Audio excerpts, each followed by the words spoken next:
आज हम एल्कोहलों और फिनॉलों की उन रासायनिक अभिक्रियाओं का अध्ययन करेंगे जिनमें OH आबंध का विदलन होता है और उसके अंतर्गत हम बहुत ही महत्वपूर्ण अभिक्रिया है एस्टरीकरण अभिक्रिया, उसका अध्ययन करेंगे। उसके बाद हम एल्कोहलों की उन रासायनिक अभिक्रियाओं का अध्ययन करेंगे जिनमें CO आबंध का विदलन होता है एल्कोहलों के, और उसके अंतर्गत हम देखेंगे कि एल्कोहल किस प्रकार अभिक्रिया करते हैं ल्यूकास अभिकर्मक के साथ, फास्फोरस हैलाइड के साथ। उसके उपरांत हम एल्कोहलों के निर्जलीकरण का अध्ययन करेंगे और अंत में हम एल्कोहलों के ऑक्सीकरण का अध्ययन करेंगे। तो चलिए बच्चों शुरू करते हैं। एल्कोहलों और फिनॉलों के OH आबंध का विदलन हम पढ़ रहे हैं और उसके अंतर्गत हम पढ़ रहे हैं आज एस्टरीकरण अभिक्रिया। तो बेटा, जब एल्कोहल और फिनॉल अभिक्रिया करते हैं किन से? कार्बोक्सिलिक अम्लों से, अम्ल एनहाइड्राइड से और अम्ल क्लोराइड से, तो हमें क्या प्राप्त होते हैं? एस्टर प्राप्त होते हैं। बच्चों, एस्टर की जो स्मेल होती है वो फ्रूटी स्मेल होती है, फलों के जैसी स्मेल होती है। तो देखिए बच्चों, यहाँ अगर R एल्किल समूह है तो ये एल्कोहल होगा और अगर एरिल समूह है तो ये फिनॉल होगा। एल्कोहल और फिनॉल जब कार्बोक्सिलिक अम्ल के साथ अभिक्रिया करते हैं तो एस्टर प्राप्त होता है और जल प्राप्त होता है, और यह अभिक्रिया सांद्र सल्फ्यूरिक अम्ल की अल्प मात्रा में कराई जाती है। सांद्र सल्फ्यूरिक अम्ल यहाँ पर उत्प्रेरक का कार्य करता है। बच्चों, आप यहाँ देख रहे हैं कि यह अभिक्रिया उत्क्रमणीय है, तो जैसे ही जल बनता है जल अभिक्रिया से निकाल दिया जाता है, वरना यह अभिक्रिया पश्चिम दिशा में चली जाएगी। ठीक है बच्चों, तो जब दूसरा केस देखते हैं, जब एल्कोहल और फिनॉल अभिक्रिया करते हैं अम्ल एनहाइड्राइड से, यह अभिक्रिया भी सांद्र सल्फ्यूरिक अम्ल की अल्प मात्रा में कराई जाती है, तो हमें एस्टर प्राप्त होता है और कार्बोक्सिलिक अम्ल प्राप्त होते हैं। बच्चों, यह अभिक्रिया भी उत्क्रमणीय अभिक्रिया है, इसलिए हम एल्कोहल और फिनॉल की एक्सेस मात्रा लेते हैं, अर्थात ज्यादा मात्रा ली जाती है, जिससे लाशातेलिए के नियम के अनुसार अभिक्रिया का जो साम्य है वो दाहिनी तरफ विस्थापित हो और एस्टर हमें अधिक मात्रा में प्राप्त हो। ठीक है बच्चों, और जो तीसरी अभिक्रिया है उसमें जब एल्कोहल और फिनॉल अभिक्रिया करते हैं अम्ल क्लोराइड के साथ पिरिडीन की उपस्थिति में, पिरिडीन बच्चों एक क्षार होता है, तो हमें एस्टर प्राप्त होते हैं और हाइड्रोक्लोरिक अम्ल प्राप्त होता है। पिरिडीन का कार्य यह है बच्चों कि यह अभिक्रिया में बनने वाले हाइड्रोक्लोरिक अम्ल को क्या करता है? उदासीन कर देता है।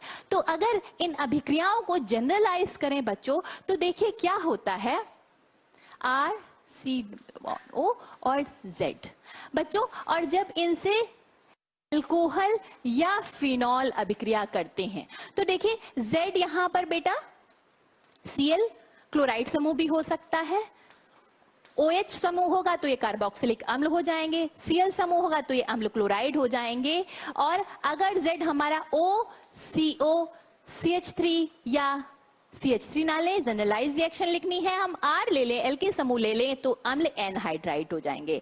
इन सभी अभिक्रियाओं में ये जो कार्बोनिल कार्बन होता है, ये देखिए इलेक्ट्रोफिलिक सेंटर होता है, इस पर आंशिक धनावेश होता है और इस ऑक्सीजन पर आंशिक ऋणावेश होता है, क्योंकि ये बंध के इलेक्ट्रॉनों को अपनी तरफ खींचता है। एल्कोहल और फिनॉल इसके ऊपर न्यूक्लियोफिलिक अटैक करते हैं, और बच्चों ये अभिक्रिया इस तरीके से होती है RO-, ठीक है, और ये ORH+, इसको मैं मिटाल देती हूं, RC बॉन्ड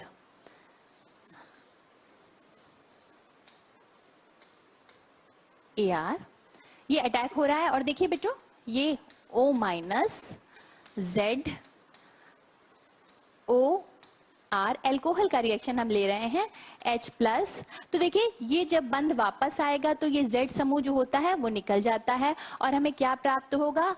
RCO ORH+। ठीक है बच्चों, और देखिए क्योंकि ऑक्सीजन 3 बंधों से जुड़ा हुआ है, ये बंध के इलेक्ट्रॉन जो है ऑक्सीजन ले लेती है क्योंकि ऑक्सीजन पर धनावेश है, और हमें क्या प्राप्त हो जाता है? RCOOR। ये हमें क्या प्राप्त हो गया बच्चों? एस्टर प्राप्त होता है। और आप देख रहे हैं कि यहाँ एल्कोहल वाले OH आबंध का जो है विदलन होता है। तो इस तरीके से एस्टरीकरण अभिक्रिया होती है और एल्कोहल और फिनॉल यहाँ पे न्यूक्लियोफाइल की भांति व्यवहार करते हैं।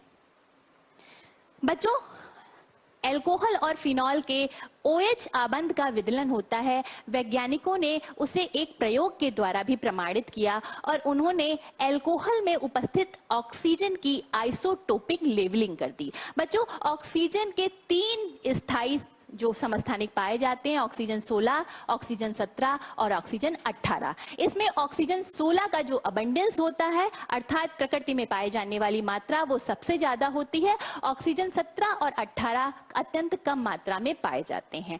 तो जब यहाँ एल्कोहल की आइसोटोपिक लेवलिंग कर दी वैज्ञानिकों ने, उसके बाद उसकी अभिक्रिया कार्बोक्सिलिक अम्ल के द्वारा कराई अम्ल की उपस्थिति में, तो जो हमें एस्टर प्राप्त हुआ उसमें यह पाया गया कि एल्कोहल वाली आइसोटोपिक ऑक्सीजन प्रेजेंट थी, मौजूद थी। तो इससे हम ये कह सकते हैं कि एस्टरीकरण की अभिक्रिया में एल्कोहल के OH आबंध का विदलन होता है। तो बच्चों, ये अभिक्रिया इस तरीके से होती है। देखिए बच्चों, CH3 CH2O और H, और ये बंध ब्रेक होता है और बच्चों क्या हो जाता है, देखिए हमें एथाइल एसीटेट और जल प्राप्त हो जाता है। ठीक है, अब क्रियाविधि समझ लेते हैं। तो देखिए, एल्कोहल की कार्बोक्सिलिक अम्ल के साथ एस्टरीकरण की क्रियाविधि।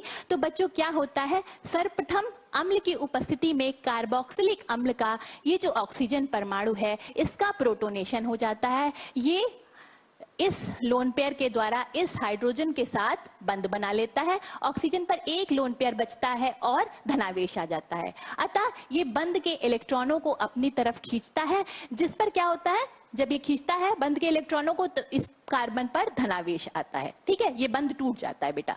तो एल्कोहल का न्यूक्लियोफिलिक अटैक होता है इसके ऊपर, इस कार्बन के ऊपर, और एक मध्यवर्ती यौगिक बनता है। यहाँ पे आप देखते हैं एल्कोहल वाले ऑक्सीजन पर, ये देखिए 3 बंध बने हैं, इस पर धनावेश है, तो इस OH आबंध का विदलन हो जाता है और एक इंटरमीडिएट हमें प्राप्त हो जाता है, मध्यवर्ती यौगिक प्राप्त होता है, जिसमें एक ही कार्बन पर देखिए OH समूह लगा है, 2 OH समूह लगे हुए हैं और एक OR समूह लगा हुआ है। बच्चों, इस तरह के जो कंपाउंड होते हैं वो बहुत अस्थायी होते हैं। इस हाइड्रोक्सिल समूह का पुनः प्रोटोनेशन होता है और क्या बन जाता है, यह OH2, जो कि बहुत अच्छा लिविंग ग्रुप है। जल एक बहुत अच्छा लिविंग ग्रुप है, ये सिस्टम से निकलता है। इस कार्बन का लोन पेयर जो होता है, यहाँ जो ऑक्सीजन का लोन पेयर है, ये कार्बन के पास आता है और कार्बन ऑक्सीजन का द्विबंध बनता है। यहाँ पे आप देख रहे हैं द्विबंध बनता है। ठीक है, तो जब द्विबंध बन जाता है तो ऑक्सीजन पर धनावेश आता है और इस ऑक्सीजन और हाइड्रोजन का बंध टूट जाता है और हमें इस प्रकार से कार्बोक्सिलिक अम्ल की एल्कोहल से अभिक्रिया के द्वारा एस्टर प्राप्त हो जाता है। ठीक है, तो इस तरीके से बेटा ये मैकेनिज्म होती है, आप इसे अच्छी तरीके से देख लें।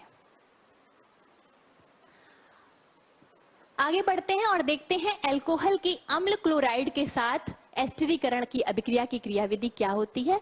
बच्चों, यहाँ एसिल क्लोराइड में ये जो कार्बोनिल कार्बन है, क्योंकि ऑक्सीजन विद्युत ऋणात्मक है, ये इलेक्ट्रॉन को अपनी तरफ खींचेगा, तो इस पर आंशिक धनावेश आएगा। आंशिक धनावेश आएगा तो एल्कोहल इस पर न्यूक्लियोफिलिक अटैक करेगा। ठीक है, न्यूक्लियोफिलिक अटैक होगा, ये इंटरमीडिएट बनेगा और आप देख सकते हैं कि एल्कोहल वाले ऑक्सीजन पर धनावेश आया है, क्योंकि यह 3 बंधों से जुड़ा हुआ है। यह OH बंध टूटेगा, ठीक है, ऑक्सीजन अपने इलेक्ट्रॉन वापस लेगा, ये H+ आयन कौन ले लेगा, पिरिडीन ले लेगा, क्योंकि यह अभिक्रिया क्षार में होती है। ठीक है, तो हमें ये इंटरमीडिएट प्राप्त हो जाएगा। अब ऑक्सीजन के लोन पेयर जब पुनः कार्बन पर आएंगे और कार्बन और ऑक्सीजन के बीच द्विबंध बनेगा, तो बेटा ये क्लोराइड आयन जो है वो टूटकर निकल जाएगा, हमें एस्टर प्राप्त होगा और क्या बनेगा, पिरिडीनियम क्लोराइड बन जाएगा। ठीक है बच्चों, अब आगे बढ़ते हैं। बच्चों, अभी 2 अभिक्रियाएं हमने देखी जिसमें एल्कोहल अभिक्रिया कर रहा था कार्बोक्सिलिक अम्ल के साथ और अम्ल क्लोराइड के साथ। अगली अभिक्रिया जो हम देखेंगे वो हम देखेंगे फिनोलिक समूह की अभिक्रिया देखेंगे अम्ल एनहाइड्राइड के साथ। तो बच्चों, जब एसिटिक एनहाइड्राइड की अभिक्रिया होती है अम्ल के साथ, तो देखिए इस ऑक्सीजन का, दोनों ऑक्सीजन समान है, किसी ऑक्सीजन का भी प्रोटोनेशन यहाँ पर हो सकता है। प्रोटोनेशन होता है, ऑक्सीजन पर धनावेश आता है। ठीक है, इस तरीके से ऑक्सीजन पर धनावेश आता है, यह बंध टूट जाता है बेटा, ऑक्सीजन इलेक्ट्रॉन ले लेती है, यह बंध टूटता है और इस कार्बन पर धनावेश आ जाता है। अब ये कार्बन इलेक्ट्रोफिलिक कार्बन हो गई, ठीक है। तो यहाँ पर जो फिनोलिक समूह आया है वो किससे आया है बेटा? 2 हाइड्रोक्सी बेंजोइक एसिड से आया है और इसका सामान्य नाम क्या है? सैलिसिलिक अम्ल है, ठीक है। तो ये इसके ऊपर न्यूक्लियोफिलिक अटैक करता है और बेटा एक इंटरमीडिएट ये बनता है। इस अभिक्रिया में जब अटैक होता है बेटा, तो जब यहाँ पे ये वाला ऑक्सीजन इस फिनोलिक समूह का ऑक्सीजन इस कार्बन से जुड़ता है, तो वो कार्बन उस समय देखिए इस बेंजीन रिंग से भी जुड़ता है, हाइड्रोजन से भी जुड़ता है और कार्बन से जुड़ता है। तो फिर उस पर धनावेश आता है और OH बंध जो होता है वो टूट जाता है, तो वही H+ आयन जो है वो निकल जाता है, वो एरो पे लिखा गया है। ये मध्यवर्ती यौगिक बनता है और इस मध्यवर्ती यौगिक में देखिए क्या हो रहा है, इस चीज को हम बहुत अच्छे से समझेंगे। इस OH आबंध का विदलन होता है, ये OH आबंध जो होता है वो टूटता है और क्या होता है, बंध के इलेक्ट्रॉन यहाँ आते हैं, कार्बन और ऑक्सीजन के बीच द्विबंध बनता है, ठीक। अब कार्बन ऑक्सीजन के बीच जब द्विबंध बना तो ये बंध टूटता है और देखिए CH3C double bond O carboxylate ion बनता है और ये कार्बोक्सिलेट आयन देखिए इस पर माइनस आवेश है, ये H+ के साथ अभिक्रिया करके क्या बनाता है? एसिटिक अम्ल बना लेता है और देखिए हमें ये एस्टर प्राप्त हो जाता है। और बच्चों ये एस्टर बहुत महत्वपूर्ण एस्टर है, इसका नाम होता है एसिटिल सैलिसिलिक अम्ल और इसका कॉमन नाम है एस्प्रिन। तो एस्प्रिन का निर्माण, एस्प्रिन बच्चों एक औषधि है जिसका प्रयोग जो है ज्वरनाशी और पीड़ानाशी के रूप में होता है। तो एस्टरीकरण अभिक्रिया से एक बहुत महत्वपूर्ण औषधि का निर्माण करना भी हमने अभी सीखा और इसको आप कॉमर्शियली डिस्प्रिन के नाम से जानते हैं बच्चों, ठीक है। तो इस तरीके से एस्टरीकरण अभिक्रिया होती है। आगे बढ़ते हैं और वे अभिक्रियाएं देखते हैं एल्कोहलों की जिनमें CO आबंध का विदलन होता है। तो सबसे पहले हम देखते हैं बच्चों ल्यूकास टेस्ट। तो बच्चों निर्जल जिंक क्लोराइड और सांद्र HCl के मिश्रण को हम क्या कहते हैं? ल्यूकास अभिकर्मक कहते हैं, ल्यूकास अभिकर्मक कहते हैं। और ये बहुत महत्वपूर्ण है बच्चों, आपकी बोर्ड परीक्षा में और बहुत सारी प्रतियोगी परीक्षाओं में आपसे ये डायरेक्ट क्वेश्चन पूछा जाता है कि ल्यूकास अभिकर्मक क्या होता है और इसका प्रयोग कहाँ किया जाता है? तो बच्चों इसका प्रयोग किया जाता है प्राथमिक, द्वितीयक और तृतीयक एल्कोहलों का विभेद करने में। तो जब ल्यूकास अभिकर्मक अभिक्रिया करता है एल्कोहलों से तो वो क्या बनाता है? एल्किल हैलाइड बनाता है, संगत एल्किल हैलाइड बनते हैं। और बच्चों जब ये अभिक्रिया होती है तो देखिए रिएक्शन में जैसे ही एल्किल हैलाइड बनते हैं एक मिल्कीनेस या दूधियापन उत्पन्न होता है, क्योंकि एल्किल हैलाइड जो होते हैं वो रिएक्शन मिक्सचर में घुलनशील नहीं होते हैं। तो ये दूधियापन सबसे पहले तृतीयक एल्कोहलों में दिखाई देता है। तृतीयक एल्कोहलों में जैसे ही हम HCl डालते हैं, तृतीयक एल्कोहलों के लिए तो हमें ZnCl2 की भी आवश्यकता नहीं पड़ती है, तो क्या बनता है? तृतीयक ब्यूटिल हैलाइड बनते हैं और ड्यूरिंग मिक्सिंग ही जैसे ही आप मिक्स करेंगे HCl आपको दूधियापन दिखाई दे जाता है। बात करते हैं द्वितीयक एल्कोहलों की। तो द्वितीयक एल्कोहल जब ल्यूकास अभिकर्मक के साथ अभिक्रिया करते हैं तो ये दूधियापन 5 से 10 मिनट के बाद दिखाई देता है और प्राथमिक एल्कोहल जब ल्यूकास अभिकर्मक के साथ अभिक्रिया करते हैं तो रूम टेम्परेचर पे कोई मिल्कीनेस दिखाई नहीं देती है, अर्थात no milkiness at room temperature. तो बेटा ल्यूकास अभिकर्मक से जो सबसे तीव्रता से अभिक्रिया करते हैं वो है तृतीयक एल्कोहल, उसके बाद द्वितीयक एल्कोहल और जिनकी अभिक्रियाशीलता सबसे कम है ल्यूकास अभिकर्मक के प्रति वो है प्राथमिक एल्कोहल। ठीक है बच्चों, आगे बढ़ते हैं और देखते हैं एल्कोहलों की अभिक्रिया फास्फोरस हैलाइड के साथ। तो बच्चों एल्कोहल फास्फोरस ट्राई या पेंटा हैलाइड के साथ अभिक्रिया करके एल्किल हैलाइड बनाते हैं। यहाँ जब एल्कोहल फास्फोरस ट्राई हैलाइड के साथ अभिक्रिया करते हैं तो देखिए एल्किल हैलाइड बनता है और ये हैलोजन कोई भी हो सकता है, क्लोरीन हो सकता है, ब्रोमीन हो सकता है। जो हैलाइड हम प्रयोग करेंगे उसके संगत हमें एल्किल हैलाइड प्राप्त हो जाएगा। जब एल्कोहल अभिक्रिया करते हैं फास्फोरस पेंटाक्लोराइड के साथ तो हमें एल्किल क्लोराइड प्राप्त होता है, फास्फोरस ऑक्सीक्लोराइड प्राप्त होता है और HCl प्राप्त होता है। और जब एल्कोहल अभिक्रिया करते हैं लाल फास्फोरस और हैलोजन के साथ, यहाँ पे हैलोजन ब्रोमीन भी प्रयोग कर सकते हैं और आयोडीन भी प्रयोग कर सकते हैं, तो हमें एल्किल हैलाइड प्राप्त होती है। बच्चों, ये जो अभिक्रिया है लाल फास्फोरस की, ये देखिए जब हैलोजन के साथ अभिक्रिया करते हैं तो 2px3 यानी फास्फोरस ट्राईहैलाइड ही बनाते हैं, और ये फास्फोरस ट्राईहैलाइड ए अभिक्रिया की भांति ही एल्कोहल से अभिक्रिया करके एल्किल हैलाइड बनाती है। ठीक है बच्चों,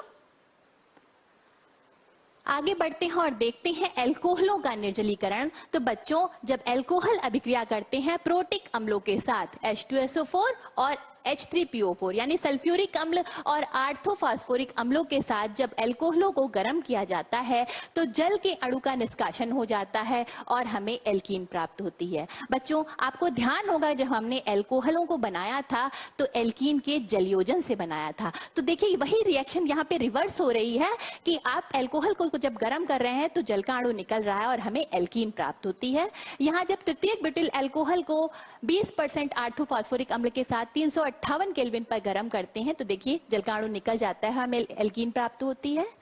आइसोप्रोपिल एल्कोहल को गर्म कर रहे हैं 85% आर्थोफास्फोरिक अम्ल के साथ 440 केल्विन पर, तो हमें प्रोपीन प्राप्त होती है और जल प्राप्त होता है। और एथिल एल्कोहल को जब हम गर्म करते हैं सल्फ्यूरिक अम्ल के साथ 443 केल्विन पर एल्यूमिना की उपस्थिति में 350 डिग्री सेंटीग्रेड पर, तो हमें एथीन प्राप्त होती है और जल प्राप्त होता है। आइए देखते हैं यह अभिक्रिया किस प्रकार होती है बच्चों। तो सबसे पहले क्या होता है, हम एथेनॉल का उदाहरण लेके चलते हैं।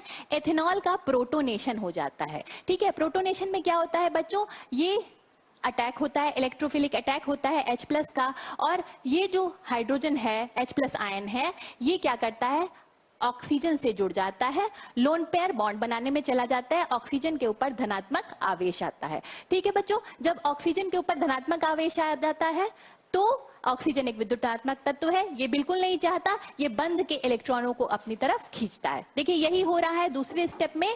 H2O एक बहुत अच्छा लीविंग ग्रुप है, H2O निकल जाता है और क्या बनता है, कार्बोकैटायन बनता है। बच्चों, ये जो स्टेप होता है रिएक्शन का, ये इस रिएक्शन का सबसे धीमा चरण है और आगे की जो रिएक्शन है हमारी वो इसी चरण पर निर्भर करती है, इसीलिए इसे अभिक्रिया का दर निर्धारक चरण भी कहते हैं, अर्थात रेट डिटरमाइनिंग स्टेप भी कहते हैं। ठीक है बच्चों, उसके बाद देखिए यहाँ से H+ आयन निकल जाता है कार्बोकैटायन से और हमें क्या प्राप्त होती है, एथीन प्राप्त हो जाती है। ठीक है बच्चों, यहाँ पे ये जो चरण 2 है इसको आप ध्यान से देखिए बच्चों, यहाँ जितना स्थायी हमारा कार्बोकैटायन बनेगा, ठीक है, उतनी ही सुगमता से ये जो चरण है वो दाहिनी तरफ आगे बढ़ेगा। तो अगर हम बात करें एल्कोहलों के सापेक्षिक निर्जलन की, तो बच्चों हमें पता है कि तृतीयक कार्बोकैटायन सबसे ज्यादा स्थायी होते हैं, इसलिए तृतीयक एल्कोहल का निर्जलीकरण सबसे आसानी से हो जाएगा। द्वितीयक कार्बोकैटायन का जो स्थायित्व होता है वो तृतीयक से थोड़ा कम होता है, इसीलिए द्वितीयक एल्कोहलों का जो निर्जलीकरण है वो तृतीयक की अपेक्षा थोड़ी कम सुगमता से होगा, और प्राथमिक कार्बोकैटायन सबसे कम स्थायी होते हैं, इसलिए प्राथमिक एल्कोहलों का निर्जलीकरण द्वितीयक और तृतीयक की अपेक्षा सबसे कम सुगमता से होगा। आगे बढ़ते हैं और देखते हैं सेटजेट नियम क्या होता है। बच्चों, ये 2-ब्यूटेनॉल है, ठीक है। अब देखिए इसका निर्जलीकरण हो रहा है, तो देखिए सेम प्रोटोनेशन हो जाता है यहाँ पर, ठीक है, और प्रोटोनेटेड एल्कोहल हमें प्राप्त होता है, इससे जल का अणु निकलना आसान है, निकल जाता है और देखिए ये कार्बोकैटायन बन जाता है। अब इस कार्बोकैटायन से 2 एल्कीन प्राप्त हो सकती हैं, एक तो ब्यूट-2-इन और ब्यूट-1-इन। इसमें मुख्य उत्पाद कौन होगा, इसका निर्धारण सेटजेफ के नियम के अनुसार कहते हैं। सेटजेफ का नियम ये कहता है कि बच्चों वो एल्कीन मुख्य उत्पाद के रूप में बनेगी जिसमें कार्बन कार्बन द्विबंध से जुड़े कार्बन पर अधिक से अधिक एल्किल समूह जुड़े हुए हों। तो देखिए यहाँ पे बेटा इन दोनों कार्बन पर 2 एल्किल समूह जुड़े हुए हैं, तो ये जो है हमारा मुख्य उत्पाद होगा, क्योंकि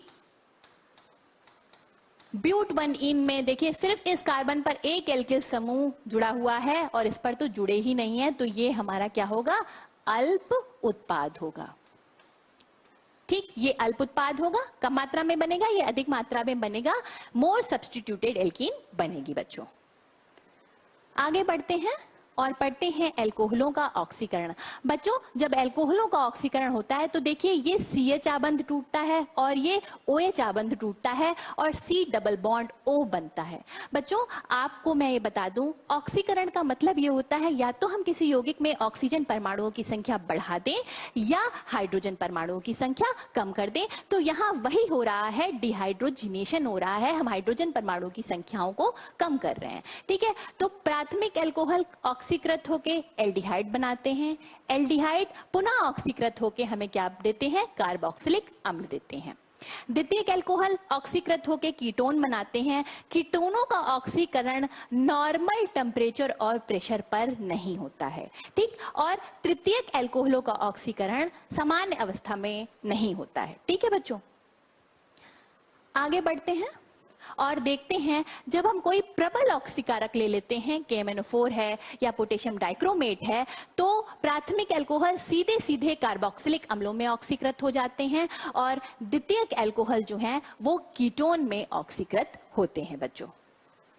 आगे बढ़ते हैं, बात करते हैं तृतीयक एल्कोहलों के ऑक्सीकरण की। तो बच्चों तृतीयक एल्कोहल सामान्य अवस्था में तो ऑक्सीकृत नहीं होते हैं, सबसे पहले अम्ल की उपस्थिति में इनका निर्जलीकरण होता है। तो देखिए बच्चों निर्जलीकरण करके ये क्या बनाते हैं, एल्कीन बना लेते हैं और उन एल्कीन का प्रबल ऑक्सीकारक की उपस्थिति में, देखिए KMnO4 एक प्रबल ऑक्सीकारक है, उसकी उपस्थिति में आपने पिछली कक्षा में पढ़ा है इस द्विबंध का क्या होता है, विदलन हो जाता है और विदलन होने के बाद कार्बोक्सिलिक अम्ल हमें प्राप्त होते हैं जिनमें कार्बन परमाणुओं की संख्या कम होती है।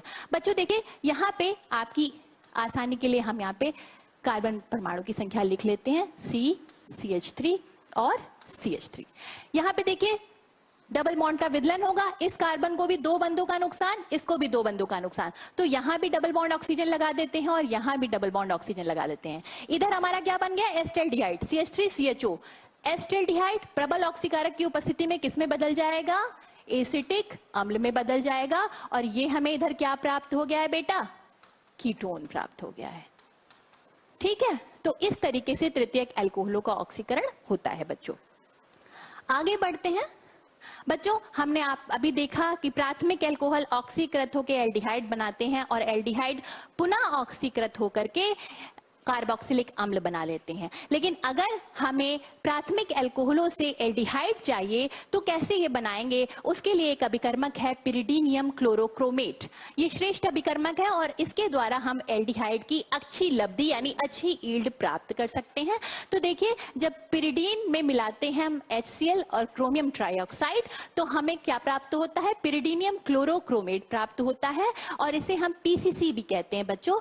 तो PCC जब अभिक्रिया करता है प्राथमिक एल्कोहल के साथ तो हमें क्या प्राप्त होते हैं, एल्डिहाइड प्राप्त होते हैं और जब PCC अभिक्रिया करता है द्वितीयक एल्कोहलों के साथ तो हमें कीटोन प्राप्त होते हैं। बच्चों अभी आपने देखा कि प्रबल ऑक्सीकारक की उपस्थिति में द्विबंध का विदलन हो जाता है, लेकिन PCC का कोई प्रभाव द्विबंध और त्रिकबंध पर नहीं होता है, यह केवल प्राथमिक एल्कोहलों को ऑक्सीकृत करता है एल्डिहाइड में और द्विबंध वैसे ही बना रहता है, ठीक है बच्चों। तो आगे बढ़ते हैं, देखते हैं एल्कोहलों का ऑक्सीकरण तप्त कॉपर के द्वारा। तो बच्चों जब एल्कोहल को तप्त कॉपर पर प्रवाहित करते हैं, एल्कोहलों की वाष्प को हम, तो प्राथमिक एल्कोहल की वाष्प को जब 573 केल्विन पर हम तप्त कॉपर पर प्रवाहित करते हैं तो देखिए हमने यहाँ पे एथिल एल्कोहल लिया है तो हमें क्या प्राप्त हो जाता है, एस्टेल्डिहाइड प्राप्त होता है, ठीक है। आइसोप्रोपिल एल्कोहल जो कि एक द्वितीयक एल्कोहल है, उसकी वाष्प को जब हम प्रवाहित करते हैं तो हमें क्या प्राप्त होता है, कीटोन प्राप्त होता है, अर्थात द्वितीयक एल्कोहल किस में बदले, कीटोन में बदले। और जब तृतीयक एल्कोहल को हम तप्त कॉपर पर प्रवाहित करते हैं 573 केल्विन पर तो हमें बेटा क्या प्राप्त हो जाती है, देखिए एल्कीन प्राप्त हो जाती है। इन दोनों केस में देखिए बच्चों डिहाइड्रोजिनेशन हो रहा है, लेकिन तृतीयक एल्कोहलों के केस में क्या हो रहा है, डिहाइड्रेशन हो रहा है यानी पानी निकल रहा है, ठीक है बच्चों। आगे बढ़ते हैं और देखते हैं कि हमने आज जो पढ़ा उसे कितना सीखा कुछ अभ्यास प्रश्नों के माध्यम से। तो देखिए बच्चों, ये एक द्वितीयक एल्कोहल है, इसका ऑक्सीकरण करा रहे हैं प्रबल ऑक्सीकारक के द्वारा। तो हमें पता है द्वितीयक एल्कोहल किसमें ऑक्सीकृत होते हैं, कीटोनों में ऑक्सीकृत होते हैं। ये भी प्रबल ऑक्सीकारक है, लेकिन हमें पता है चाहे प्रबल ऑक्सीकारक हो या दुर्बल ऑक्सीकारक हो, दोनों ही केसों में जो द्वितीयक एल्कोहल हैं वो हमारे किसमें ऑक्सीकृत होते हैं बेटा, कीटोन में ऑक्सीकृत होते हैं। तो यहां भी हमें क्या प्राप्त होगा, इन तीनों ही केसेस में हमें कीटोन प्राप्त होगा। ठीक है बच्चों, आगे बढ़ते हैं और देखते हैं यहां एल्कोहल हमारा अभिक्रिया कर रहा है पीसीसी से, पिरिडीनियम क्लोरोक्रोमेट से। हमें पता है पीसीसी का द्विबंध पर कोई असर नहीं पड़ता है बेटा, ठीक, द्विबंध वैसे ही रहेगा और एल्कोहल हमारा किस में कन्वर्ट हो जाएगा, एल्डिहाइड में कन्वर्ट हो जाएगा। ठीक है बेटा, इस तरीके से रिएक्शन होगी, ये उत्पाद हमें प्राप्त होगा। आगे बढ़ते हैं और ये आपका गृह कार्य है बच्चों। ये इन अभिक्रियाओं में आपको कौन सा अभिकर्मक प्रयोग किया जाए ये आपको बताना है। उसके बाद 1-मेथिल साइक्लोहेक्सेनॉल और ब्यूटेन 1-ऑल की अम्ल उत्प्रेरित निर्जलन की अभिक्रिया में मुख्य उत्पाद आपको बताने हैं। और यहाँ आपको ये बताना है कि ल्यूकास अभिकर्मक के प्रति सर्वाधिक अभिक्रियाशील एल्कोहल कौन होगा। ठीक है बच्चों, आपने पढ़ा है कि ल्यूकास अभिकर्मक के प्रति जो सर्वाधिक अभिक्रियाशील एल्कोहल होता है वो कौन होता है, तृतीयक एल्कोहल होता है। तो आप इनमें से देखेंगे कि तृतीयक एल्कोहल कौन है। ठीक है, तो मैं आपकी थोड़ी सी मदद कर देती हूँ। देखिए यहाँ पे जो OH समूह लगा है वो जिस कार्बन से लगा है वो देखिए स्वयं 2 कार्बन से लगा है, तो ये एक द्वितीयक एल्कोहल है।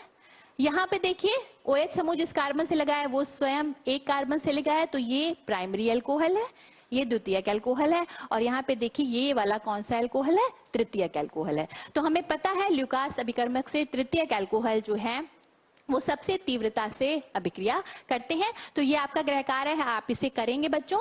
तो बच्चों आज हमने सीखा एल्कोहलों की सबसे महत्वपूर्ण अभिक्रिया एस्टरीकरण की अभिक्रिया। उसके बाद हमने देखा कि एल्कोहल किस प्रकार अभिक्रिया करते हैं ल्यूकास अभिकर्मक से, फास्फोरस हैलाइड से। हमने एल्कोहलों की निर्जलीकरण की अभिक्रिया पढ़ी और एल्कोहलों का ऑक्सीकरण भी पढ़ा। ठीक है बच्चों, और अगले वाले व्याख्यान में हम फिनॉल की रासायनिक अभिक्रियाओं का अध्ययन करेंगे और औद्योगिक दृष्टि से महत्वपूर्ण 2 एल्कोहल हैं हमारे, एथिल अल्कोहल और मेथिल अल्कोहल, उनका भी अध्ययन करेंगे बच्चों। और तो इसलिए आपकी जो रसायन विज्ञान भाग 2 की पुस्तक है, मेरा आपसे आग्रह है उसको आप पढ़ेंगे जिससे अगला व्याख्यान आपको अच्छी तरीके से समझ में आए। और आज जितनी भी रिएक्शन आपने पढ़ी हैं उनको लिख लिख कर अच्छी तरह से अभ्यास करेंगे। मैं आशा करती हूँ आज का जो लेक्चर है, व्याख्यान है, आपको समझ में आया होगा। धन्यवाद।